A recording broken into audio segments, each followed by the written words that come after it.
Hello and welcome to another presentation of In the Money Media. I'm Mike Pribozie, in with my two counterparts, Justin Christein, Will Humphrey, to discuss some Clark Handicap Day from Churchill Downs. And it's the day after Thanksgiving. It's become a tradition here at Churchill to race the Clark on the Friday after Thanksgiving. And guys, here we are, another Thanksgiving, another year almost gone. But I love the racing this time of year. Justin, are you a big racing fan around the holidays?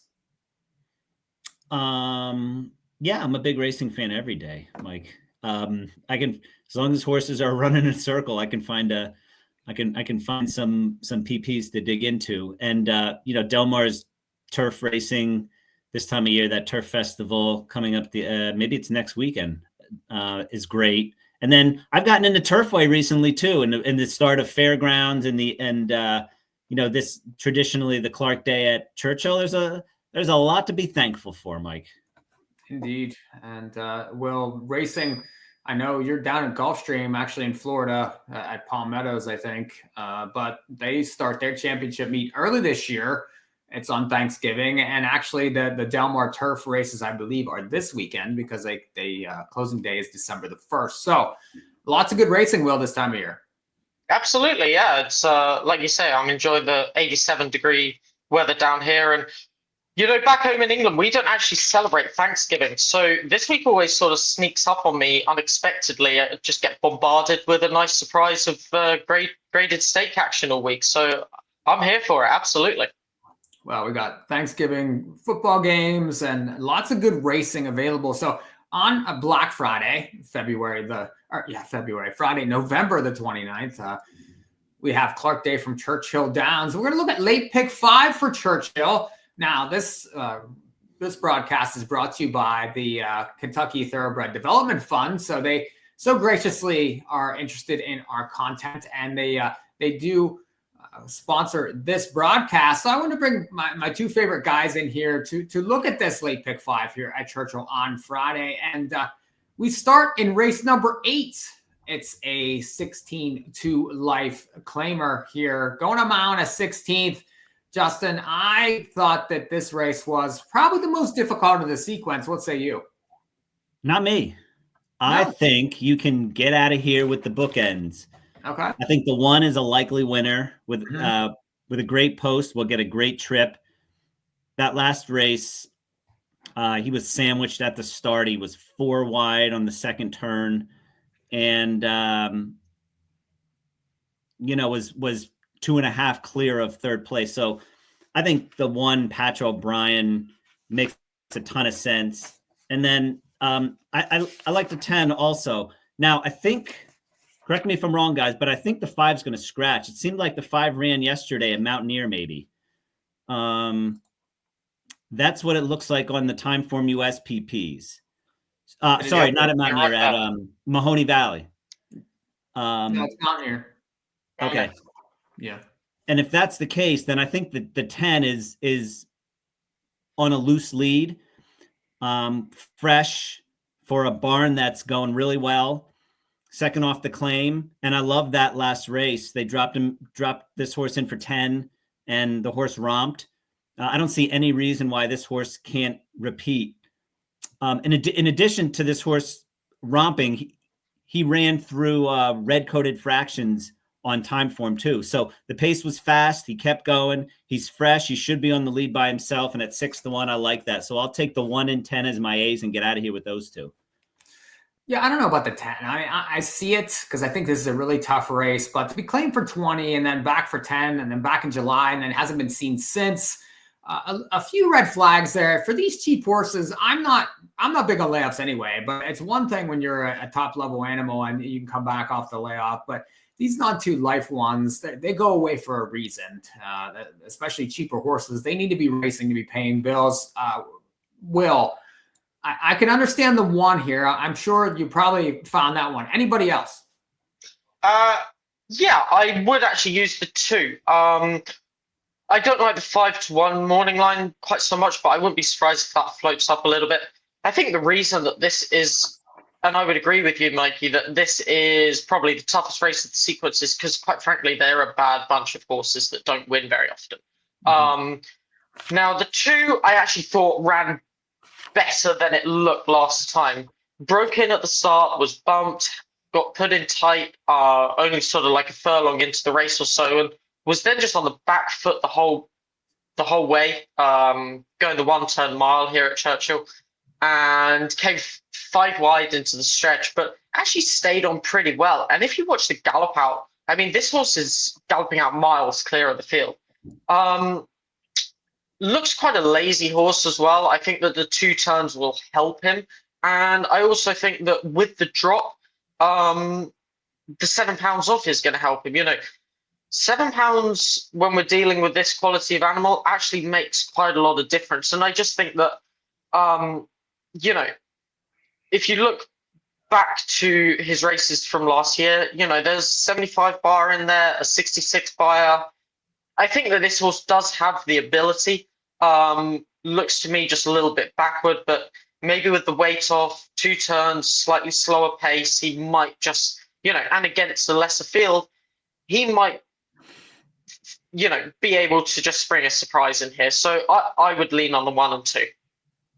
Yeah, I agree on both of those. I do think the 1, like Justin says, is a likely winner, especially coming off that last race and faced a few of these, raced pretty well to just get beat at this racetrack. Agree on the 2. I do think that there's some potential here. This horse probably needs things to go its way, but can certainly get there. And I think maybe, like you said, the 5-1, I do think that horse could drift up off of that line. I could see the 4 also. Only Frank Knows comes off a win for 15 at Indiana and an off the turf race. But the race prior I thought was okay too. Battled for the front at a huge number and ultimately tired, but, you know, improved off that race. So another one that maybe might have a chance, maybe more of a B type for me at a bigger price. And even the 3s, 20-1 morning line.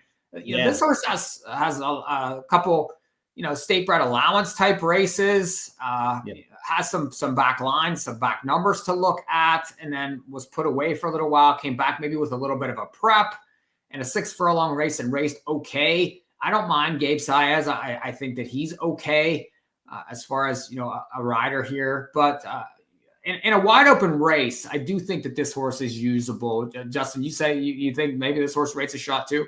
Yeah, I agree with you. I think he's kind of interesting. You know, he's second or third, 7 out of 15. So he's the type of horse that you definitely would want to use in your trifecta, and maybe even your exacta. That first race off the layoff was even, has all the makings of a prep.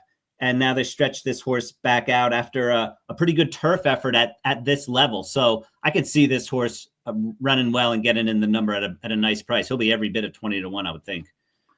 So tough opener there. We're going to move on though. Race number 9. We get a little better grade of horse. A 2X allowance race on the dirt. Mount a 16th. Will, can you shrink down at all in this race? To an extent. I think the November 8th race that Amber Cascade, Sultry Lass, and Cat's Cave come out of is the key to this race, really. I think that the pace is going to be fairly honest. I think that the 3 and 5 are going to be on the leads with the 4 pushing them. The 6 is probably a logical choice, and I wouldn't be surprised if this horse actually goes off shorter than 2-1. You know, I mean, got too far back last time. Quite frankly, just should have won that November 8th race. Got too far back, came flying, missed by a neck. You know, Sherry DeVoe, Christian Torres, just the overall profile of this consistent runner stands out in here. And, you know, 5 out of 6 in the money at Churchill Downs, a logical choice. The horse that I would also be interested in was the 4 Sultry Lass, who also exits that November 8th race. And this horse was rank inside, just sitting in the box seat on the rail that day, you know, really fighting the rider. The mouth was wide open, just wasting a lot of unnecessary energy of herself and the rider in that spot. And I thought, you know, I wouldn't have been surprised if at the 3/8 pole that horse had then just fallen in a hole. I mean, it was 17-1 and it had expended so much energy already in the race. But the rail opened for Sultry Lass, and she did actually burst on through and made a bid for glory. She ultimately, got worn back down by Amber Cascade. But I thought, all things considered, it was a very creditable effort.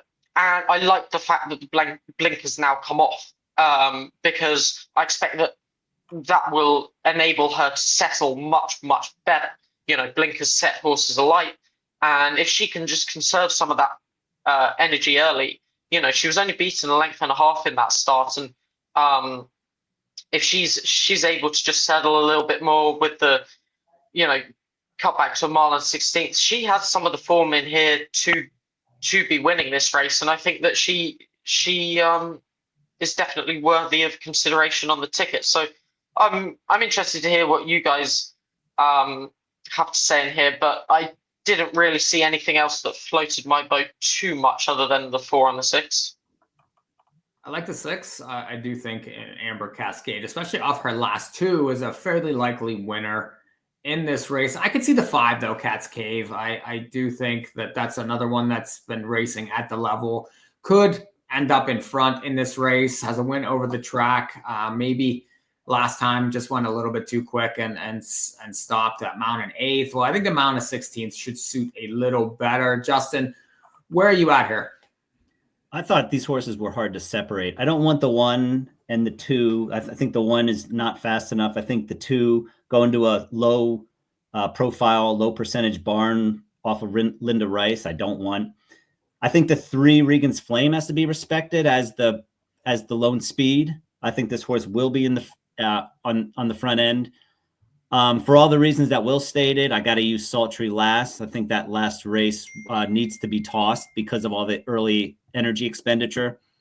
I bet Cat's Cave last time in that race at 9-1. It's a little hard for me to swallow 7-2, 4-1, but the horse is a player getting Saez on, I think will probably sit second behind and stalk the 3. And then Amber Cascade has to be respected because that was not a fast pace and it mostly held together. And she made a nice sweeping move, had a little bit of a wide trip. So she's got to be respected. Oh, I don't love, and I agree, she'll probably be 7-5, 8-5. And then I'm also going to use 3 coats because that pace was slow, blue coated fractions.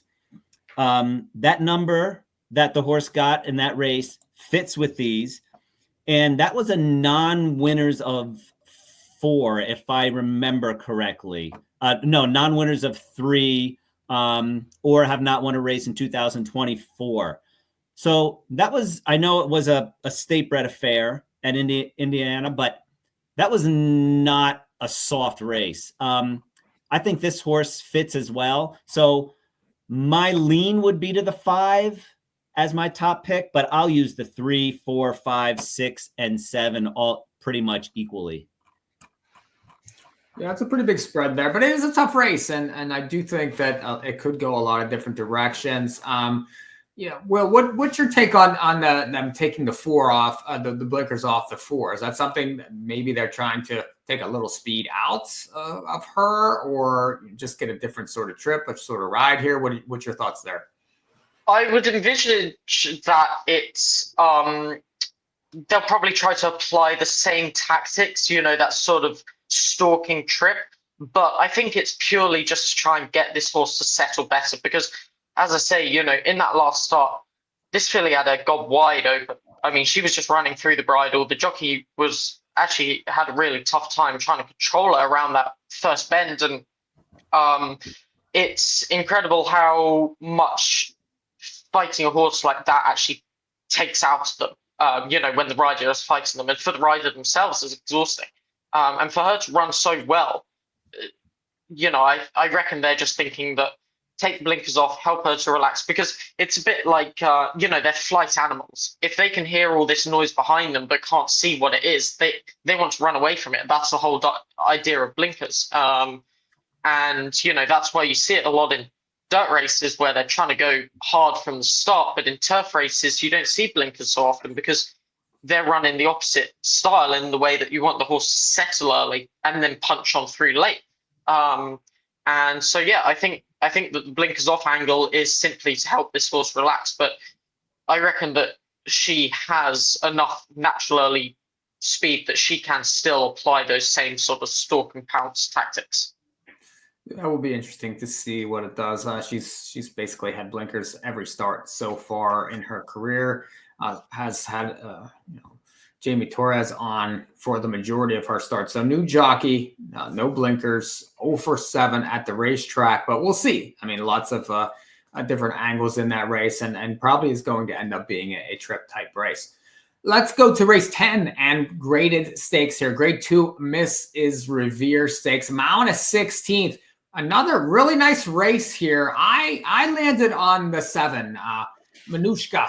If you watch that replay last time at Keeneland, October 10th, this horse sat far back off the pace and basically as a 6-5 favorite, even money 6-5 shot, and just exploded in the stretch. Really, I mean, Gaffleone stayed towards the inside and just crushed that field. Now, this is a little bit of a better race. I do think that was a 1X, but this horse has grade 1 lines, raced in the French 1,000 guineas over at Longchamp this year and took money in that race. I mean, it was 24-1 in there. That's taking money over there in those races. I mean, those are huge fields. I think this horse wanted firm ground. I do think that that's where she's going to excel. There's plenty of speed for her to chase in this race. And I just think that she is the horse that has the most upside. Now, she's 9-2 morning line. I do think she'll play well in multis, but I don't know that you'll get that on the win end here, especially with Kehoe Beach in the race. And I do think that horse needs to be respected in here, given her speed, given her last 2 pretty huge blowout wins, one at Kentucky Downs, one at Keeneland. But she was the only speed in that October 26th race at Keeneland and was able to gallop along. She was 1-2 in that spot. This is another tougher race. She's going to have company. Justin, what's your take here on the Mrs. Revere Stakes? Well, I guess, the question you have to ask yourself is, are they going to hand the 3 the race? Because she is on pace figures clear by lengths in this race. And, Dettori fits her perfectly, I think. And, those last 2 races, although this is a step up for her, those last 2 races win this. And she's faster than these horses early, and I think she might take them on a merry chase. So she is by far my top pick, and I'm thinking about just using her as a lone A. My trouble with the 7 is that I can't get past this horse coming off Lasix now. I don't know, maybe Will, you can shed some light on how that might affect her in this race. But she ran gigantic, Mike, no doubt about it, and she has to be respected. I'm just a little concerned about the Lasix coming off now. It's not like she had it, though, in her other previous 8 starts. No, that's right. But, when they do Lasix on, Lasix off, I get a little worried about that. So she's a contender for sure. The horse that I think is really interesting at a big price is the 1 Dancing in Dixie. The last race was an upline race. Those pace figures were faster at every call, had no chance. That was dominated by the horses up front. She was against the flow. The 2-back Kentucky Downs, I can just draw a line through it. 3-back, she ran against Cinderella's Dream in another paceless race and actually ran really well. And the race before that, she won at Churchill. So with figures that are very competitive with this group, my concern is she's not going to get the pace to run into, especially if I'm thinking Kehoe Beach is going to dominate this race up front, which in almost any scenario in which I play out the pace scenario, that's what I see. But I do think this horse is interesting enough to play on a backup ticket. And then, I don't know. From there, I could throw a blanket over the rest of them. But I think it's Kehoe Beach with Dettori on the front end, takes them wire to wire. I do think there's more speed in the race than I realize that Kehoe Beach is very quick, but 12 pull side with Slim, draws outside and probably has to go. I would think the 10 simply in front has to go from that wide post. and they're going to press a little more than this horse has been pressed early, and the 4 also is another speed type from the inside of that one. So I don't think it's going to be quite as easy this time. Will, what say you on the pace dynamics here? And then how do you think that the race ends up? Yeah, I mean, you guys haven't really left a lot of meat on the bones there, but I can't see how the other 11 jockeys in this race are going to let Frankie Dettori have a soft lead in this race. I mean, Kehoe Beach is clearly the horse to beat on speed figures, and you look at her running lines, she's clearly going to be on the lead, and she's been gifted a soft lead in both the last 2 starts, and I can't see how Corey Lannery on Pharaoh's Wine or even John Velasquez on Poolside with Slim are going to allow that to happen again. I think that she's going to take pace pressure, and I can really see this pace heating up and being maybe not fast, but certainly honest. And while I do respect Kehoe Beach, I feel that she's the type of horse that I want to get beaten in here. Lasix come off now, and this is a huge step up. She's moving out of allowance company straight into a grade 2. That's a big jump, and quite frankly, they've been nice enough horses that she's beaten, but I mean, she was 2-1 and 2-5 in her last couple of starts, and this is a real test for her. And the other thing, as you both know, I love my statistics, and Wesley Ward over the last 5 years, he's 2 for 33 in stakes races, going 2 turns on the turf, and he's 0 for 17 in graded stakes races, going 2 turns on the turf. I think she's a beatable favourite. Manushka really excites me. I think that she is definitely capable of winning graded stakes on this side of the Atlantic. I was almost going to say a grade 1 horse, but I won't go quite that far after just one allowance race. But as you know, I just echo everything that you said about that last start, Mikey. That was a slow pace. They went 49-2 for the half. She was 11th. Over 8 lengths back early, and the pace held up well, and she just absolutely blew them away. Now, I appreciate that was an allowance race. They weren't great horses, but just the visual impression that she left was fantastic. And to my eye, at least, she just looked like she was absolutely in love with that firmer turf under her hoofs that she never got to experience overseas. She was beaten only 4 1/4 lengths in the French 1,000 guineas, and she was only a couple of lengths behind Aidan O'Brien's Group 1 winning filly Content, who came back to finish. She was only beaten 3 lengths in the Breeders' Cup filly Mare Turf earlier this month. I mean, her form overseas really stacks up well, and I can just see her being the type of filly that takes a huge step forward for moving to America. And then just to round it out, because I love getting that sort of warm, fuzzy feeling about a confident selection. So Brendan Walsh, he's had 11 horses that he's brought from overseas or have been sent to him from overseas that have won in their first start for Brendan Walsh. And of those 11, not including Manushka, 4 of them went over on to win stakes races, 3 of them graded stakes winners, and 8 of the 11 went on to hit the board in stakes races on this side of the Atlantic. So, she's keeping good company, and it's unlikely that she would have been bought if she wasn't, thought capable of really dining at the top table over here. So strong selection on the 7 here. Anyone else you want to name check before we move on? Yeah, I wouldn't mind Pin Up Betty either. She's 2 for 2 on the Churchill Downs turf, and I thought that she actually ran a super race in the Queen Elizabeth II Cup at Keeneland last time out. She's a consistent filly. Her figures fit in here, and I could just see her getting a nice trip as well. So I don't mind Pin Up Betty, but when it comes to finalising things, I could almost be aggressive enough to single Manushka. Nice race there. Grade 2, Mrs. Revere Stakes, race 10 on Friday at Churchill. Well, let's move on to the main event. Like PTF says, the day or the race that gives the day its name, the Grade 2 Clark Stakes, mount an 8th. And I have to say, my favorite Clark winner over the years was without a doubt Silver Charm. No doubt. If you go back and watch that race, and that horse really loved Churchill Downs. I mean, he was just a phenomenal horse over that racetrack. Will, since Justin has disappeared, shed some light here on this year's version of the Clark. I don't see any Silver Charms in this field.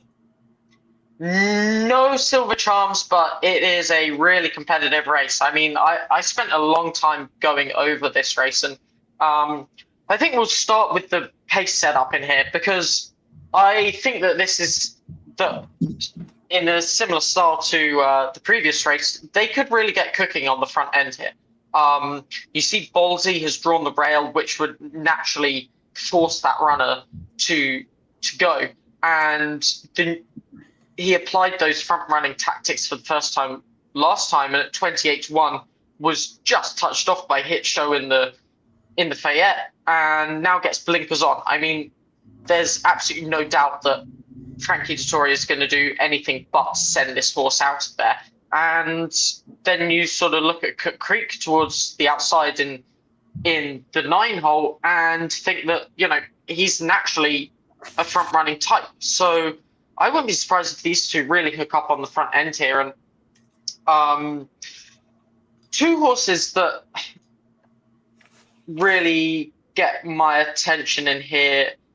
The first would actually be Most Wanted. And I've tried to get... This horse has had steam behind him from day one. He's a half-brother to Life is Good. Or he might even be a full brother. And, he was sent off 4-5 on debut, and he's done nothing wrong since. He's 4 for 4.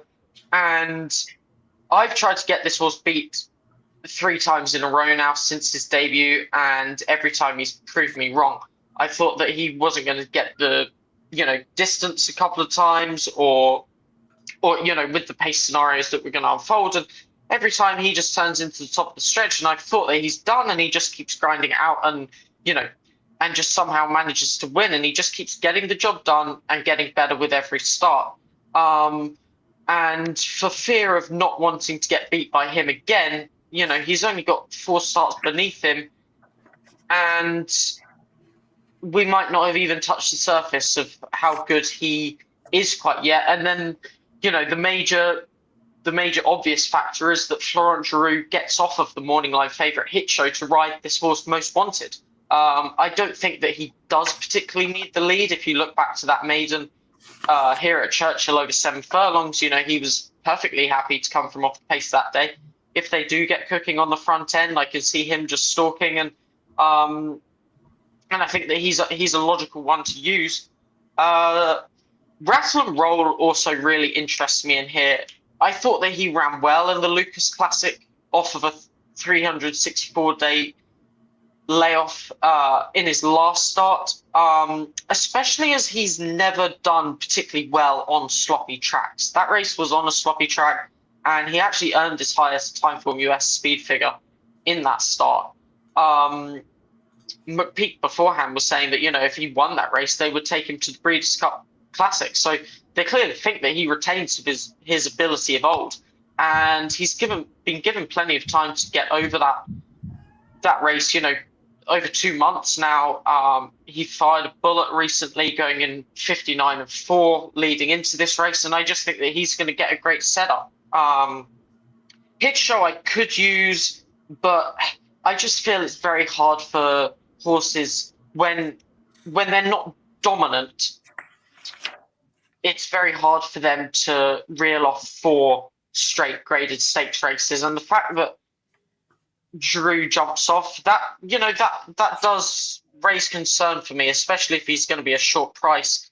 And Cook Creek, I just don't know whether I don't know how he's going to reverse that form with Hit Show from his last start, especially if Pribozie's going to go hard from the inside. It's not like that Hit Show is being penalized, in terms of weight for that win last time out in the Lucas Classic, giving an advantage to Cook Creek. And yeah, I just struggle to see how from the 9-hole Cook Creek is going to reverse that form. So, I mean, I essentially came down on the 5 and the 7. I'm very similar. I agree on Most Wanted. He seems to want to fight for it. A la this horse here. I had to dig up a picture of Silver Charm winning the Clark just because. So there he was. What year was that, Mikey? So that was in 98. That was a 98. Wow, I wasn't born. Oh, well. I certainly was at that point. I really, Will, you should go back and watch the 97 Triple Crown if you're, find some time for yourself, because it was that was quite the year for. That's what got me into racing, was that Triple Crown series right there, and the Silver Charm, Touch Gold, Free House, Captain Budget rivalry that showed up, but. Obviously, Silver Charm came back at 4, and he won the Dubai World Cup, and he ended up winning the Clark Handicap at the end of the year in 98. Justin, I'll reserve. I agree with Will on a lot of these horses, but I want to hear what you have to say on this year's Clark. Well, a couple of thoughts on this race. Number one, I don't think this is the strongest Clark that we've ever seen. So I think that makes Most Wanted a likely winner, because I don't see a pace scenario that's bad for this horse. I don't think he's going to be in any kind of spot that's going to be detrimental to his chances of winning. I think the 1 is really interesting, because I think that he's an improving 5-year-old. These gun runners get better with age. Dettori probably, I'm guessing, and Will, maybe you can elaborate on this, but I'm guessing maybe Dettori went to the trainer and said, hey, let's put blinkers on this horse. I don't think this horse needs the lead. So I think Dettori's going to hold the rail. I don't think he's going to be hell-bent for the lead, and at least the way I draw up the pace scenario. But I think this horse will get a good trip, and the horse wants to fight, and the horse is improving. And I think the blinkers on can move this horse up enough to be a contender here. So I need to use the 1. I talked about the 5. I don't want Hit Show. I have a little bit of a bias against this horse. I know I try not to let my bias come into my handicapping selections. But I don't like this horse. I think that by post time, Most Wanted is going to be the favorite. I think he'll probably be 2-1, and Hit Show will probably be 3-1, 7-2. But I can't see any way Most Wanted is not going to be the favorite here. And I agree with you guys on Rattle and Roll. I think they brought him out to the Breeders' Cup. He was on the AE list, and they wanted to run him in that race. They elected, well, it wasn't of their choice, but they elected to come here to the Clark. So that bodes well for him. I think the 3 Croupi is a little interesting. If you go through his last 4, that race on June 8th, every horse was winning on the front end on that day. 3 races back, he ran a mile and 3 ace against Next. That's not his game. 2 races back, he closed on a speed favoring track against Arthur's Ride, who, we know what Arthur's Ride did in the Whitney. And then, the last race, I don't know, Tapit Trice just freaked and they laid him off. They've been circling this race, and I think it's interesting that Pletcher ships him down here for this. So he's a player. I don't want him necessarily to win at 4-1, 9-2, but I am going to use him if I play the exacta and the trifecta. So my A's will be the 1 and the 5. And I'll use the 3 and the 7. I also think Red Route 1 is a little interesting. I think there's a pace scenario in which he can benefit from that. And this horse wants to go this distance, a mile and 1/8. He's in capable hands, obviously. And, he's run a couple races that put him right on the wire. So I'll use him as a backup as well. So a couple horses out of that Oklahoma Derby came back yesterday and were in the Zia Park Derby, and they were 1-2. So the horses that were third and fourth in that spot. And if you watch that replay, Most Wanted, it seems he likes to screw around a little bit. I do think he sort of just runs to his competition. And if you look, his wins, a neck, less than a length, a nose, and a length. And really that length, the horse that the EJ won the Cup put a nose in front in the middle of the stretch. So this horse, I do think, is ultra talented and maybe still hasn't seen the bottom of so far. And it's a 3-year-old going in against older here. And it's not an easy race. This is a step up here because Ride on Roll, like you said, was entered for the Classic. They said they wanted to run. They ended up not getting in the race. Came back off a year layoff to be third. Likes this racetrack, I think, is a must use. So I would use 5. I would use 7. I do think Cook Creek is worth using because I just think he's improved since the claim. He's been very, very good.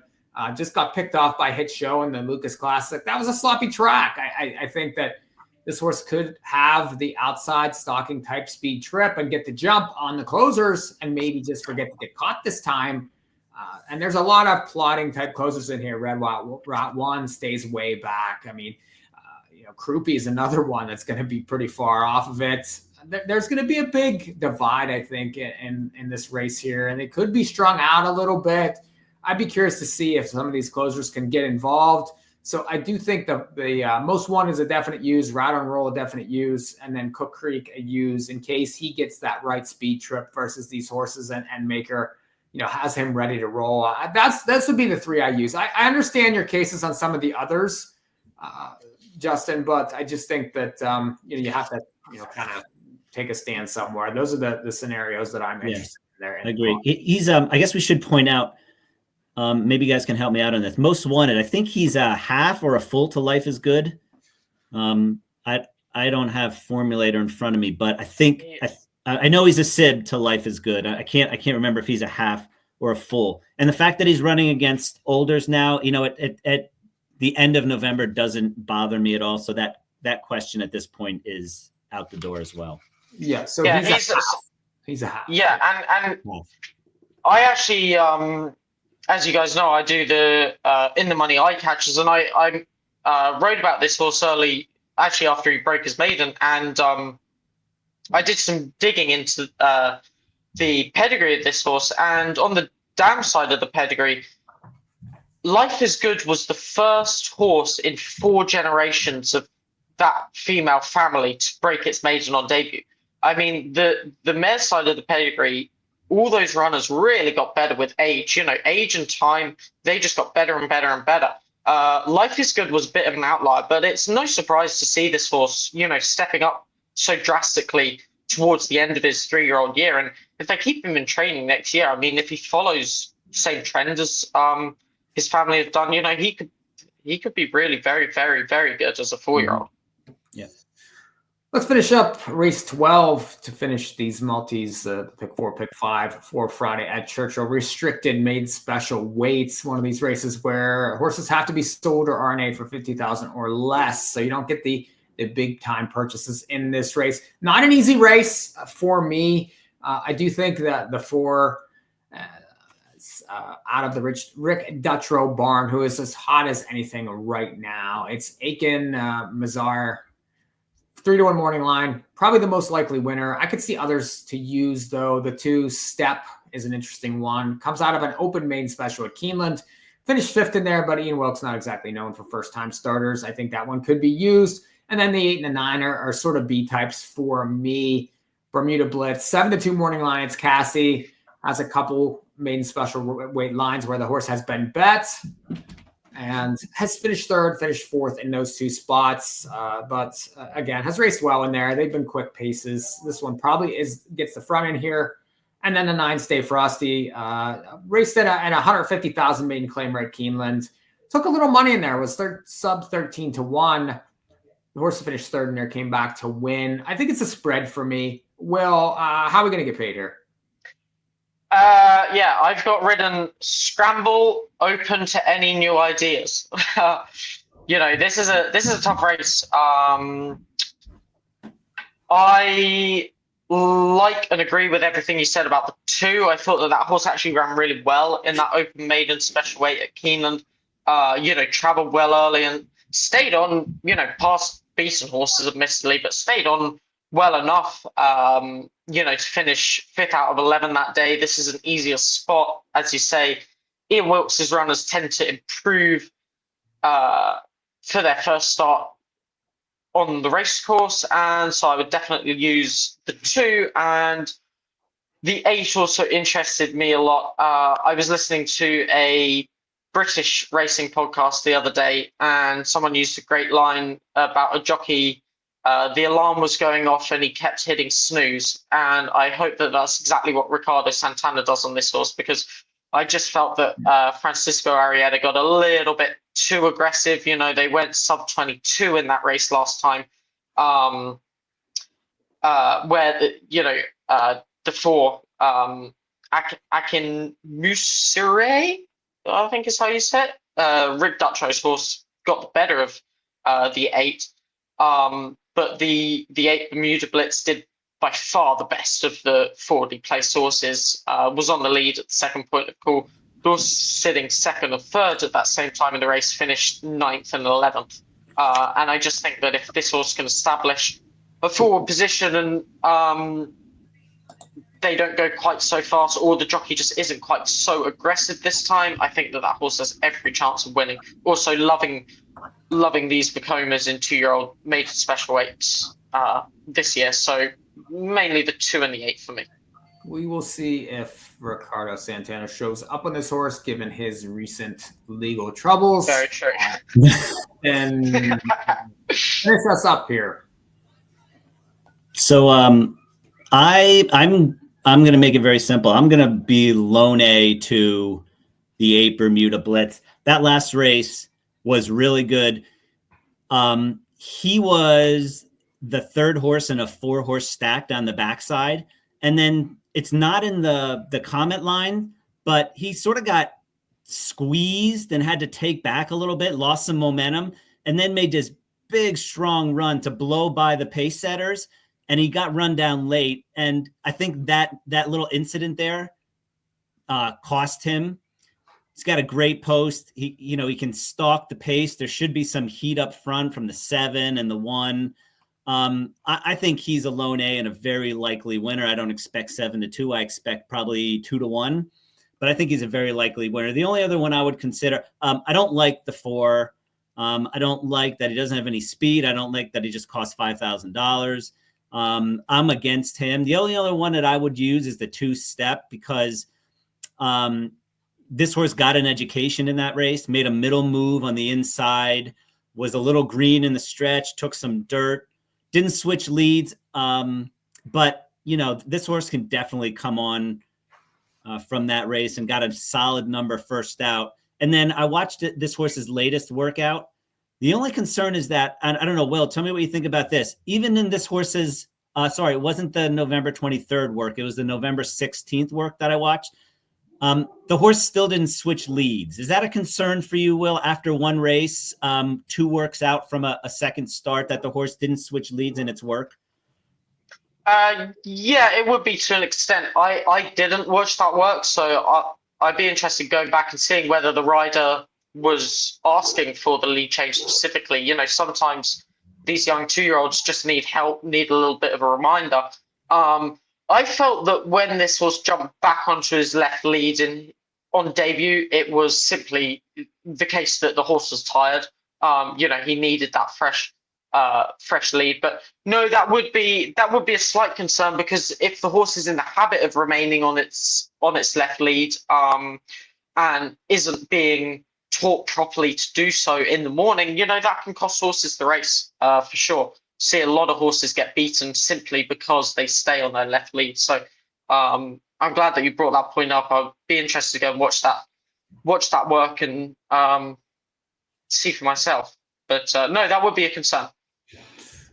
Wow. Yeah, to the untrained eye, sorry, Mike, to the untrained eye, it didn't look like the rider was asking him at all to switch leads. It looked like he was very content with him just hanging on that left lead. So, right.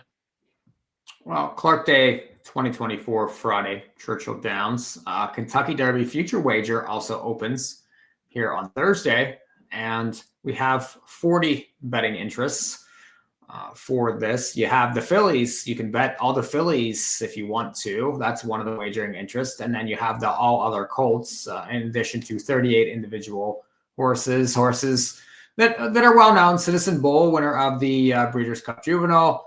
Horses like Ferocious, Gaming, Getaway Car. The Baffords are in this year. Quite the change. Even Barnes, we were talking about Barnes earlier today. He shows up at Churchill. Probably coming up here pretty soon, actually. We're recording this on Wednesday afternoon. Guys, it's early. If you have a quick thought on this, and then we're going to wrap. Go ahead, Justin. I don't have any thoughts on the Derby futures. I don't typically look at them this far in advance.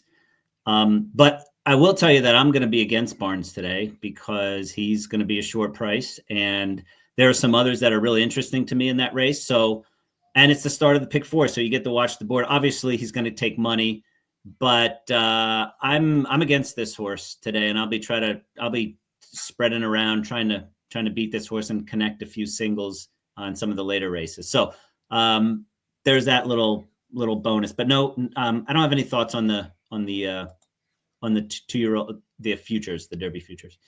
We can jump into that. Will, you like anything? No, is the answer. I wouldn't even consider getting involved in the future wagers at this time. I will say that at this point, though, I would have been most impressed with a view to the Kentucky Derby with Sovereignty and Bullard at this stage of the year. But no, I wouldn't even consider making a wager at this time of the year. But I love the idea. I love the idea of anti-post betting. I wish that there was more of it. There's a lot of it overseas in Europe, and it's a lot of fun. When you take 99-1 on Bullard and he's going off at 5-1 for the Kentucky Derby, and he's sitting on that ticket all winter long. It's a lot of fun. So I like the idea, but for me, it's a pass. Well, Bullard 30-1 in the morning line. I'd imagine he'll take some money. One of the recent Baffert maiden breakers, Romanesque, is one that maybe might interest me. 40-1 on the morning line there. So different this year with Baffert being in the mix. Certainly he has plenty of horses on these future wagers. Well, guys, really appreciate the time here and the look for Clark Day. I hope you guys enjoy your Thanksgiving. We here at In the Money Media, and we thank the Kentucky Thoroughbred Development Fund also for sponsoring here. Final thoughts, Justin, quickly. Happy Thanksgiving, everyone. Get involved in this Clark Day card. The whole card's pretty good. I mean, it's not real high level racing, but it's pretty competitive racing, and it's all you can ask for. So I'm excited about this card. Happy Thanksgiving, everyone. Will, last words there. Happy Thanksgiving, everyone. A little silver charm to lead us out. And we'll see you guys next time. It's been a production of In the Money Media. Enjoy Thanksgiving, and we'll talk to you guys soon.